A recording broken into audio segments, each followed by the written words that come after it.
Hello and welcome to the Division 1 podcast for League of Europe. I am LOE Mark and I am joined by, it's QVR, is it Dakar? Are we saying that right? QVR Dakar. Yeah, Dakar's fine, don't worry. You good? Yeah, I'm great, yeah. So what we're going to be doing today is running through the Spanish Grand Prix in Division 1 of LOE and also having a little look ahead to the future in the the Italian Grand Prix. I can't believe I butchered that. Mark, do you want to get things rolling? Let's get into this. Yeah, we had the unfortunate displeasure of not being there last week. I have caught up on some of the quality results and the race results as Dakar as well, but I think what's interesting to note, obviously it was a bit of a two-horse race, well almost a one-horse race really in quali. Rafa comfortably taking pole from Montana, and that's a very, very good lap there, 17 point just in the freeze, 17.399. But I think there's actually three nice results to see actually just behind them, which is Luigi in third on a 17.7.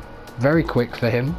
I think you were saying before the stream started that he's improved his quali pace a lot this season. Yeah, he's definitely much faster over one lap. He obviously got pole position in Bahrain, albeit he was on the quicker tyre compound, but it doesn't exactly change much. He still did a very good job there, Taking pole is nothing to be sniffed at.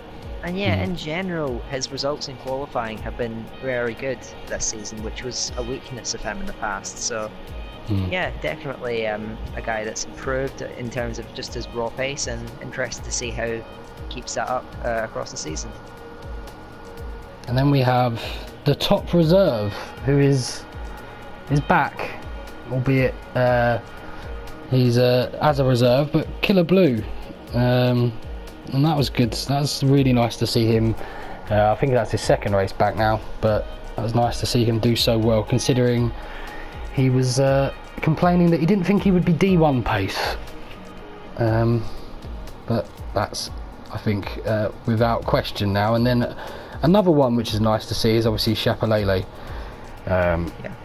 back and in a full-time seat as well, which is really good, because that's I know that he had to be away for a few weeks to begin the season, and I know he was quite keen on getting a full-time seat, so that's really solid that he's here.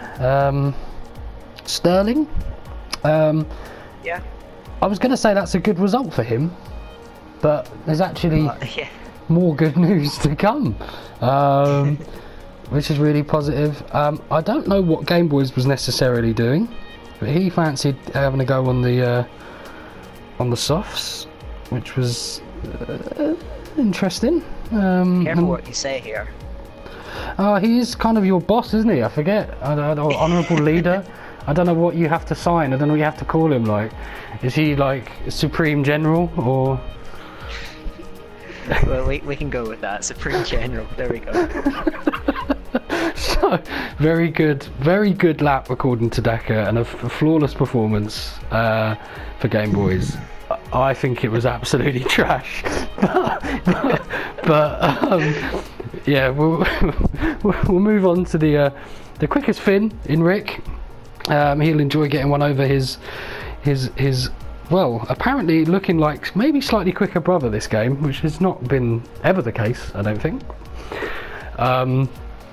Bullet Boy in 9th, and then I suppose it's almost the usual suspects in some ways, with Yari and Larkin around this kind of place, but then Doom on a very slow lap. He does not like his home Grand Prix.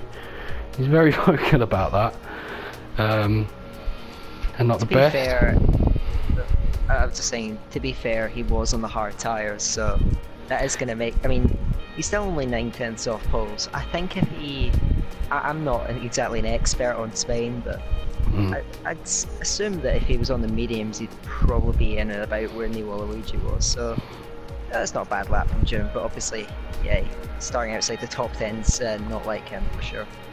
No. Maledictus in the other house. Great lap there for 13th place from the QVR driver. Gary O'Donegan, fantastic 5th place there in Division 2 for Gary. You can check that. That is actually where he would have come.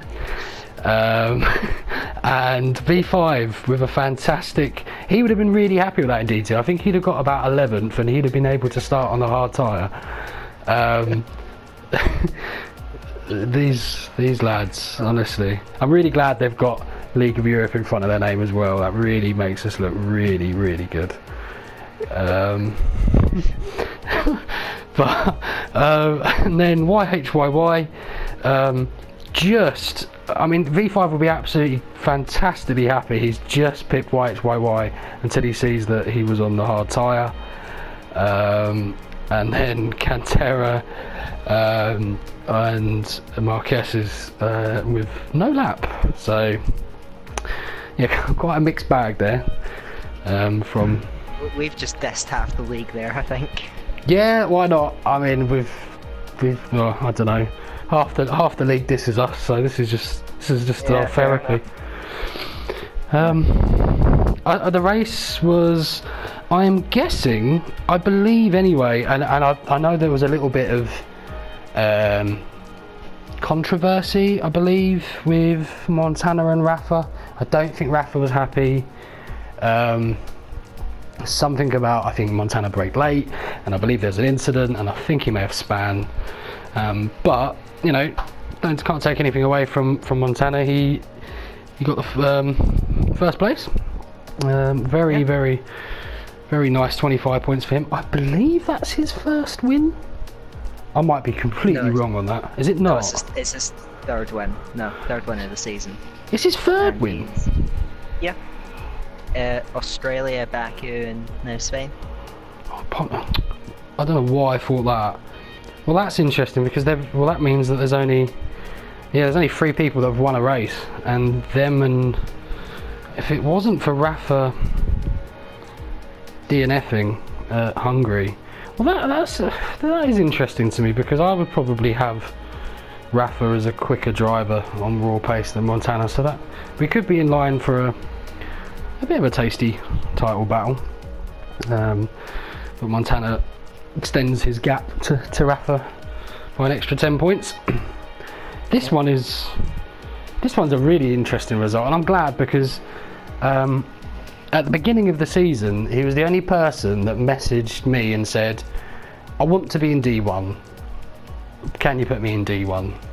Normally when you organise, you get messages the other way round and people complain. Not looking at anyone in this chat, in this podcast in particular, but we'll gloss over that. No, but like, you know, it's really interesting to see, and I was like, okay, well fine, I've got no problem with that. You know, as long as you know that, you know, I thought he would have no chance of getting anywhere near these kind of results. So massive surprise, and no, well done to him, and he's obviously repping his ILRT team very nicely, that I think he's recently just signed up to. So no, good on him for that result, and only a second behind Montana, so very good result. In fact, all 3 kind of come over in unison, because they're only separated by 2 seconds. It's just Rafa had a penalty, and yeah, obviously everyone from 3rd onwards actually got moved up due to disqualification as well, so that must have been a hell of a tight finish. Top Spaniard, Cantera, showing some good pace. We all know that he's a very quick guy, and he will have his tracks, I think, where he can definitely challenge. And then the 2 Finns, YHYY and Rick, for 5th and 6th. So Rick getting one back over on his brother.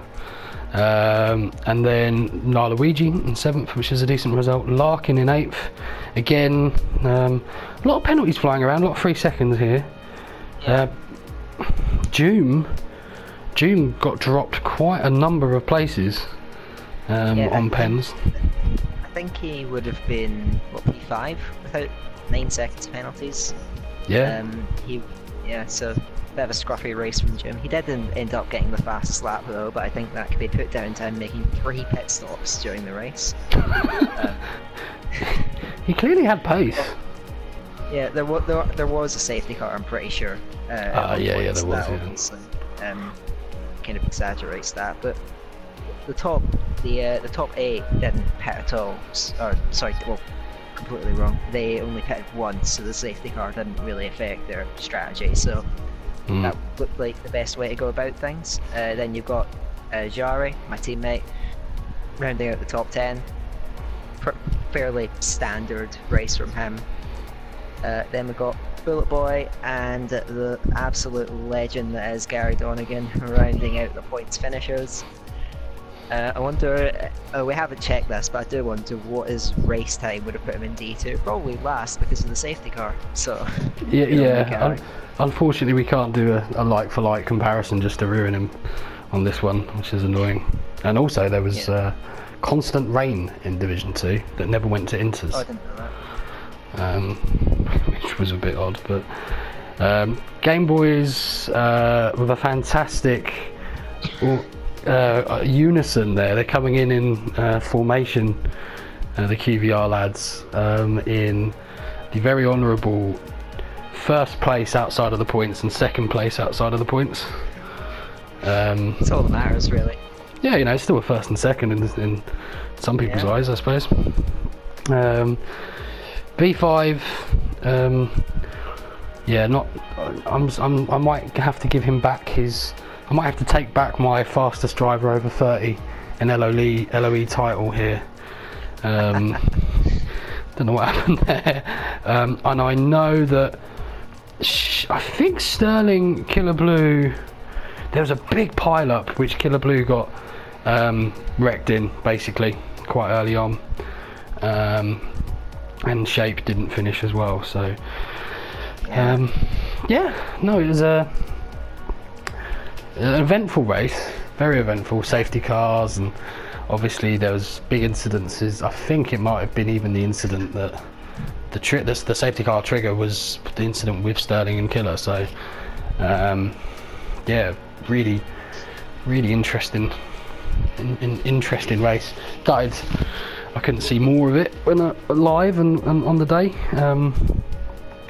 Obviously you wasn't there as well, but a good attendance again as well in D1, which is nice to see. Yeah, and a lot of finishers as well. Like 15 drivers finishing is quite a lot for D1. Actually, we rarely get more than 1 or 2 drivers that are outside of the points, and we have 3 drivers this race. So yeah, a good amount of finishers as well, along with consistently good attendance that we're getting in D1, which kind of goes against what we've had in the past. In some cases. So yeah, that's very good to see. Good job, D1. Definitely. And that we kind of alluded to the standings, but it is a bit of a 2-horse race at the top, especially with the information that Harry is going to have to take a bit of a step out of the league. I personally hope he'll after a few weeks, maybe, I know it's something to do with work, I don't know exactly. I hope there is a way that he can at least attend a couple of races, but if we just assume that he's not going to be driving, even if he is just popping in, he's not going to have third place in the championship for very long. We might have to start, I don't know if anyone follows Aldas's podcast. If you don't, it's worth a watch. But he does a division. What are you doing with your life if you don't? he does a division 1.5, and in that basis, we've got Luigi, who is constantly in the points on 37 with Cantera. In fact, I think, correct me if I'm wrong, I think Cantera is actually technically 4th on podiums. And best race result, but still, that's still pretty good going. And then YHYY up in the 6th, and Sterling jumping way ahead. he's got 18 points in the last 2 races, and the previous 4 he had 5. Well, the previous 2 points, in fact. So 28, yeah. So yeah. So yeah, that just does shows that clearly he must have.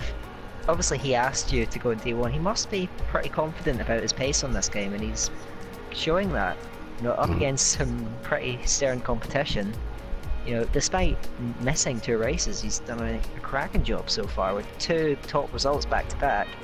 I think he could be. I think along with Cantera and Joom and Wouters, perhaps. Could be the guys to watch out for in that D1.5 battle, if you like, for the rest of the season. Yeah, I think Wouters, Frosty, in particular, and CA993, I think they are quite quick. I just think they're not going to be attending every race, but we knew that. Well, less so Wouters actually. He's only had 1 DNS, and he's very quick at the next track. I know that because I've just seen his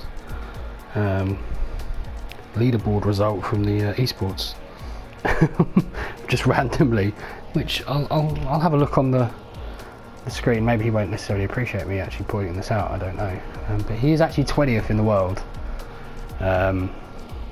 which is pretty good going. He's ahead of a few people that we recognise, people like Yanon, who used to race here, and Frosty, and Cookie. So yeah, he's definitely very, very quick, but could be one to look out for at the next race, which is Monza, which leads us nicely in, I suppose. Yeah, Monza. I wonder what your thoughts are on this track. It's going to be one that could potentially be quite an instant packed race, because turn 1 being such a big braking zone and such a tight corner, very narrow as well, so you'd expect potentially some drama could go down at the start going into there. But in general, it's one of those tracks with really powerful DRS and slipstream effects, so if you're close to the car ahead on pace, you'll be able to keep up with them, as long as you don't make a mistake. So it's going to be a good watch, I think. This race could be drama, and I think there'll be a lot of trains going on just because of the powerful DRS. So yeah, I'd like to hear your thoughts on the track as well. I think the big thing is with the incidents is pretty much every corner. The line is to the quickest way through the corner and to exit the corner is to take as much curb on exit. With that in mind, I think going 2 abreast, I can't think of any corner where it's going to be I think other than probably the last corner, Parabolica, I can't see any corners where it's going to be prudent to try and make a move through the corner. People will, and it's just the nature of racing. Why should I back out?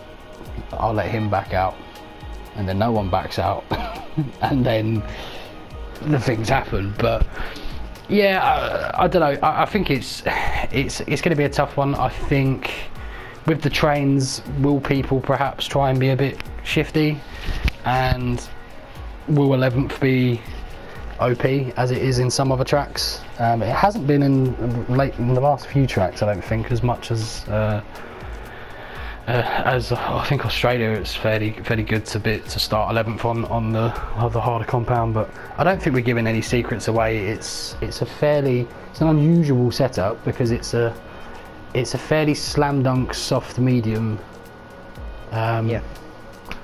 strategy. I don't think there's any value. I mean, if there's an early safety car, maybe someone's going to just strap on the hards, I suppose. But strategy-wise, there's not much to it. It's track-wise, it's fairly straightforward. I think it's just going to be keep the pens down and try and get as much consistency, especially on worn tyres, as you can, and try and, if you can, break the train in the first 2 laps. I think that's almost it. because, That's almost it. Yeah, you mentioned on the fact that a lot of these corners at Monza aren't really designed to go too abreast. I do agree with you. I think it's going to test a lot of drivers in their patience and their sort of efficiency when they overtake, because the way you've got to do it is that you've got to get the high ground before you actually reach the corner. Otherwise, it's either not going to come off or you're going to have an incident. I'm thinking exit of the second chicane. You go around the outside there, you're going to get pushed into the gravel. Yeah. And a lot of the exits of the corners at Monza are quite treacherous. So I'm expecting, because it's a very risk versus reward track. You can gain a lot of time from, just taking that bit more curb, as you mentioned, on the exit of corners. But at the same time, you're running the risk of spinning and just losing it, crashing. It is actually, it is going to test a lot of drivers in their, in how they execute the race, more so than a lot of other tracks, because not to the extent that straight circuits like Monaco would, but at the same time, it is just a risk versus reward thing. Who's going to be able to run the most danger without actually binning it. So it's going to be an interesting one for sure. Yeah, maybe people need to. Will people work together as well? Is one of the things that I would think. Let's take Montana and Rafa as an example. If you're going to be battling wheel to wheel and trying to go, defend into turn one and defend down through Ascari, you're going to be allowing people to catch you. If you've got a 4-second gap with 12 laps to go, is it more prudent to stick behind, perhaps not run rich, go a bit lower on hers and just make sure you stay behind under DRS and then wait for the last few laps? That's kind of my thought process on it. But then when you're in the heat of it, it's a lot easier said than done. So I think the coolest head might prevail in all the divisions, to be fair. And I think the person, it's difficult though, because if you're too risk adverse, then you're just gonna you're gonna be off the pace. So it's a fun one. It will be for sure. So is that everything that we've got to say about this? Yeah, I think next week we're going to try and incorporate, if possible, a classic Division 1 race. So that might be interesting to run over. I don't know what season it will be, but likely we might delve back into the very grey footage of PRL and see if there's one we can dig out that people might find quite interesting, just for a couple of minutes, just do some highlights on it. That obviously won't be done by me, that'll be done by someone way more technical than me or you, but no, that should be fun. But any predictions at all? Okay, I think okay, so I'd say the top two, as much as I hate to be boring, it's probably, I'm going to say Rafa followed by Montana. Those two are just the dominant forces in the league, especially with Harrison now gone. So those two first and second. In the podium, you could really pick from anyone. I'll just go with Cantera, sure, unless he's not racing. But yeah, that's what I'll go for, and see if it comes off. I'm going to go Montana first, Wouters second, and like you say, I don't know. I think Rafa might not be as quick here. He might get frustrated because of it being a bit of a an ABS friendly track, I should say. And then, why not? I'm going to say, if he races Frosty, and if not, I'm going to say Cookie Games, who will be joining us for the first time this weekend. Dependent, actually, if on the grid size, but he should be fine, actually, thinking about it. But yeah, I digress. Alright. Is that everything? Yeah, that's that. I suppose we'll see you all next week, and we'll have D2 and D3 also having separate podcasts. So today, hopefully. But yeah, we'll catch you all soon. Bye.